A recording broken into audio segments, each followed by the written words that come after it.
ఒకవైపున అమెరికా అధ్యక్షుడే భయపడి యుద్ధాన్ని డ్రాప్ చేసే దిశగా అడుగులు వేస్తున్నాడు.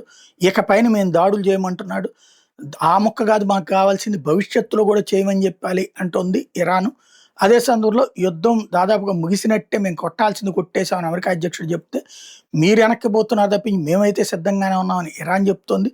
ఇంకో పక్కన హార్ముజ్ జలసంధి ఇంకో నెల రోజులు ఎట్లాగే ఉంటే ప్రపంచం అంతా సంక్షోభం పడుతుందంటాం. ఆ తర్వాత వెనక్కి తగ్గడం ఇదంతా చూసాం. ఇదంతా ఒక ఎత్తు అయితే, ఫ్రాన్సు, రష్యా, చైనా మధ్యవర్తిత్వానికి ప్రయత్నిస్తుంటే, ఫ్రాన్సు వచ్చేటప్పటికి అమెరికా అధ్యక్షుడు ఫ్రాన్స్ మాట వినడు. ఆయనకి వాళ్ళకి పడదు. రష్యా, చైనా వచ్చేటప్పటికి అసలు అమెరికాకి శత్రు దేశాలు. ఇప్పుడు దుబాయ్ ఏముంటుందంటే, దుబాయ్ రాయబారి తాజాగా ఇండియా టుడే వాళ్ళకి ఇచ్చిన ఇంటర్వ్యూలో చెప్తుందంటే, నరేంద్ర మోడీ ఫోన్ చేస్తే చాలు ఇజ్రాయెలు ఆగుతుంది, ఇరాను ఆగుతాయి, యుద్ధం ఆగిపోతుంది. ఆహ్, వీళ్ళిద్దరూ ఆపుతానంటే కాదనే ధైర్యం ట్రంప్‌కి లేదు.